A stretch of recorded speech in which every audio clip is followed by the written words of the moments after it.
Well, as you've probably already surmised, this is not our typical video, so if you want to skip my report on the free speech protest march in London last Saturday, just skip this and I'll see you on the next video. You know, most ordinary blokes like me are not particularly political and find it rather inconvenient to go to protests. But I went to this protest last Saturday in London because I feel strongly about free speech.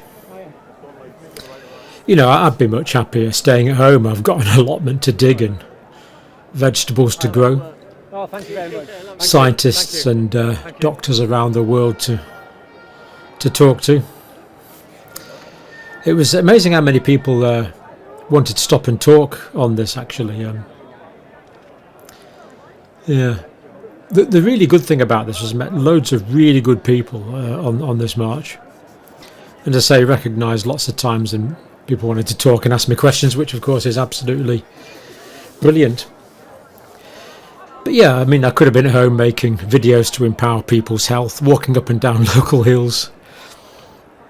Friends and family I enjoy spending time with. But I felt it was important to go to this march. This is just at the start, actually. This is before... We arrived hours early. This is several hours. Good couple hours before the start of the march. Already filling up. It's very well attended. More on that in a minute.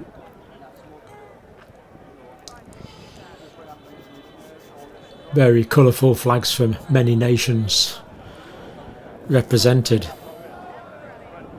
It was actually good that I was down in London because you might have seen the video. I went to the Charlie Kirk vigil on the Friday evening. That's the night before this march. And I've already posted a video on that. And this march was actually the main reason I went down. But it was great to be able to go to the Charlie Kirk Memorial when I was down there. Now you get some reports on mainstream media that some might consider misleading about this march. So I will tell you how I found it. Carnival atmosphere. No face coverings at all, not even any hoodies that I saw. Basically a national celebration. I saw no one being abused in any way. I saw no aggression, verbally or physically, and there was certainly none of the indecency or lewdness, quite disgraceful public spectacles that I've seen at other marches of things that we wouldn't mention on a family show. Other events I could name, but on this, nothing at all. The decorum was excellent. Again, still early, people arriving at Waterloo Station. A lot of people stayed overnight in London, others arrived just for the day. I mean, some guys I walked with, for example, just came up from Dover for the day. But from all over the country and internationally. So the reason I went was basically to defend free speech, which I certainly perceive as being under attack and greatly diminished in my country. Just in the last, well, in the course of this government, to be quite honest. You see, it's essential that we can debate, that we can argue. This is how science and other areas of knowledge progresses. And suppression of freedom of speech can lead to all sorts of problems and resentments as people just feel suffocated. Yeah, I actually resent being forced into a political position, well, small p political. But in my view, the current government is eroding our free speech. And it seems to me that aspects of the power of the state have been weaponised against individual citizens. This is exactly the opposite of what government should do. Government should defend. individuals. Peter Lynch, for example, was a 61 I think, year old grandfather in poor health who was sentenced to a long prison term for events that perhaps, who knows, perhaps he wouldn't have been sentenced to had he been protesting about other topics. He couldn't cope, and the authorities report he took his own life in prison. Lucy Connolly, of course, in prison for a long period of time, deprived from the company of her child and husband, having already lost one child, over a tweet that she rapidly deleted. Politicians can put up tweets, and if they delete them, all seems to be forgiven, but individual citizens, at least in Lucy's case, that's not what happened. Given long prison sentences for what many would perceive as minimal offences. Graham Linehan, of course, arrested by 5 armed police officers. 5 armed police officers to arrest one comedy writer. So this is some aerial footage. This is the only footage I didn't take myself. See, the questions of the numbers that attended the march are given very low estimates by the government and mainstream media. It's almost as if they want to play it down. Can't think why. Some figures are given as low as 110,000, others admitting it could be 150. But what we're seeing now is only a fraction of the crowd. I know for a fact that the crowd carried on going back over Blackfriars Bridge. That's not shown on this. This is just a fraction of the crowd. Now, the official numbers are laughably low. I've spoken to one analyst who was only given part of the footage like this, and they estimated there was 800,000 people in attendance. Now, the organisers of the rally had originally got permission for 3 drones so that aerial footage could be taken and we would know the numbers, but that permission was withdrawn just before, I believe, just before the start of the march for some strange reason. Again, can't think why that could be. Some people say it was 3 million. If I had to guess, I'd say it was probably around about 1.5 to 2 million were there. I mean, people couldn't get into Whitehall, which is a huge, wide avenue. Some people couldn't get off Westminster Bridge, I believe. And as we say, they were damming right back to Blackfriars Bridge. Huge areas, wide streets. One wonders why mainstream media and governments wouldn't want to be objective about the numbers that were there, being oh so interested in truth and verification as they are. Anyway, while these 5 police officers were arresting Graham Linehan over tweets, 5 armed police officers, other crime is simply not being investigated. I mean, shoplifting apparently in areas of London is essentially decriminalised. This is a recipe for anarchy. Not good. I mean, I walked around my home city centre last week for about an hour. Didn't see a single police officer. In the past you'd see lots of police, and you'd know them sometimes by name. You'd stop and talk. Quite a few officers I knew by name when I was young, but you never see them. Very rarely see them now. Who knows what they're doing? Maybe looking at computer screens somewhere in case someone's been offensive. Who knows? All I know is I was there for an hour or 2 in town and didn't see one officer.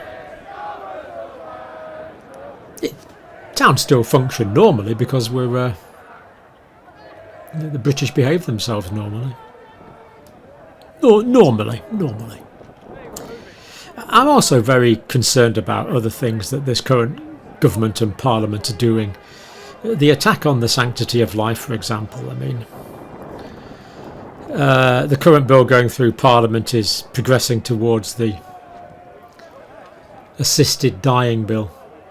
Now, I've been looking after terminally ill patients since I was 18, and We can manage their pain, you know. If they haven't got enough morphine, we double it. Then we'll double it again, and if that means they die early, then so be it. But the reason we give the drug is to treat the pain, not to deliberately kill someone. Went to the protest of the 31st of August in Adelaide, then it was magic, and then I realised this one was on, and my daughter's over here in London, and I rang her and said, what do you reckon, should I come up for a visit? And she's like, all for it. So here I am. But alas, I have lost her. I don't know where she is, and there's no internet. No, it's probably overwhelmed. Australian contingent. People, as I say, people from all countries, all over. It was great. Yeah. The current parliament in my country has recently decriminalised abortion of unborn babies up to full term. 9 months gestation. Absolutely incredible that this is now decriminalised. If we lose sight of our humanity like this, in my view, we lose our right to call ourselves a civilised society, and that concerns me. Other concerns expressed at the march were obviously mass illegal immigration, breakdown in law and order, a rapid cultural change. During the entire time on my way to the march, during the march and in the dispersal period afterwards, I witnessed no aggression or violence of any form, not verbal or physical. And as I say, I made some new friends there, which was great. Met some really good people. And the relationships that I witnessed with the police were excellent. All completely harmonious. I exchanged words with several officers, maybe half a dozen on the way around. Everything was polite, light-hearted, joking. I guess we felt a commonality with a lot of the police officers, of course, who are obliged to obey orders if they want to keep their jobs. Significant deputations from around the world. The haka was performed by the New Zealand contingent, New Zealand contingent. But Australians, people from most countries, I guess, Republic of Ireland, people from Unionist and Republican traditions, which was good to see. And everyone who was there, both at the march and the speakers and the artists on the stage, all covered their own expenses. No one was paid to be there. It's not a bust-in rent-a-mob. And all the speakers and singers, musicians, all paid their own expenses. In fact, international friendship was a bit of a theme, really. Speakers from Spain, France, Denmark, Netherlands, Germany, of course the US.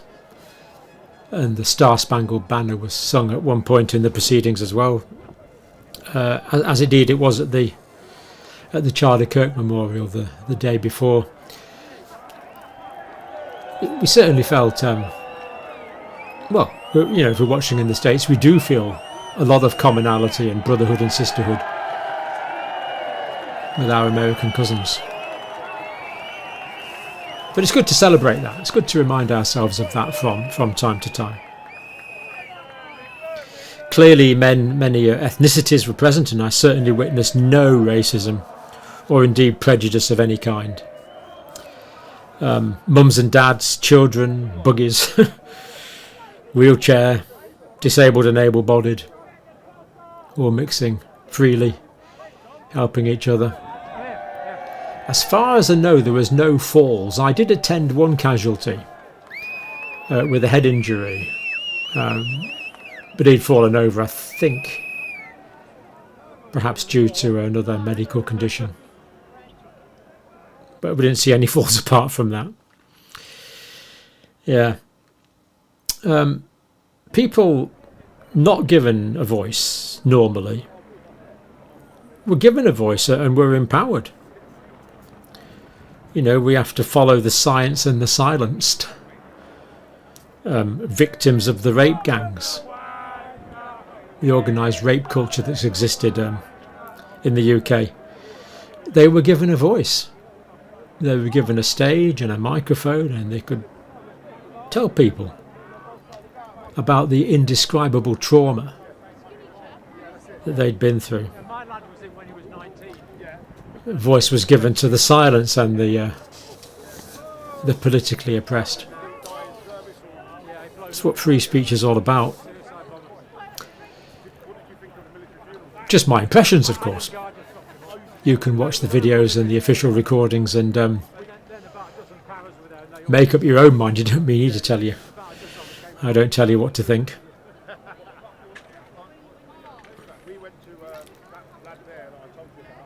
Towards the end of the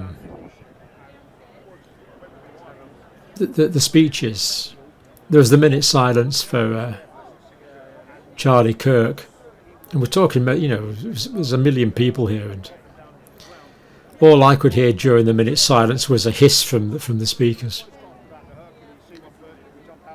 Like a whole million people or more just fell into a respectful silence. Quite a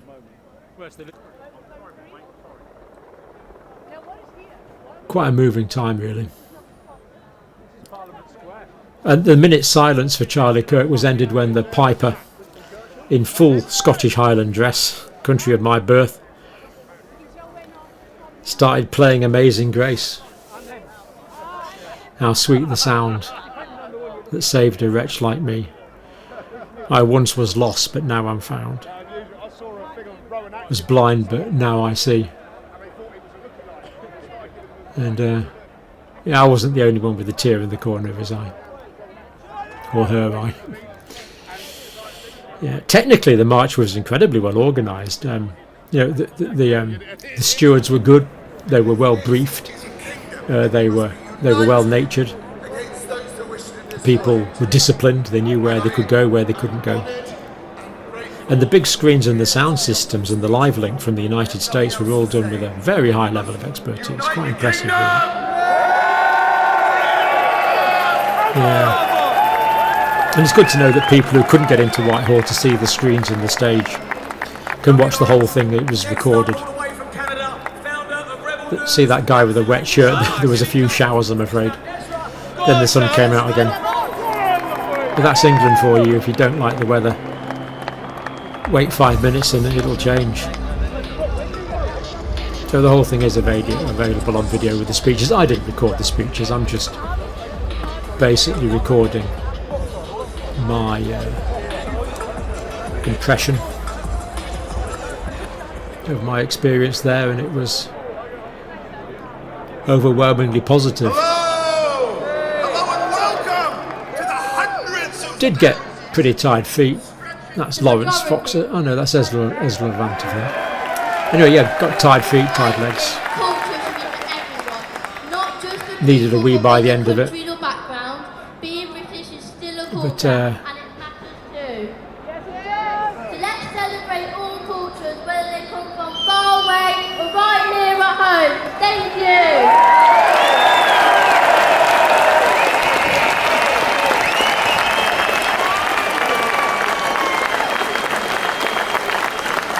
There was a young lady who was sent home from school completely inappropriately for trying to talk about her own culture. Yeah, very positive experience. Must be so bloody proud. Oh, no. Thank you for watching, as always. For our mum and dad as well. Come on.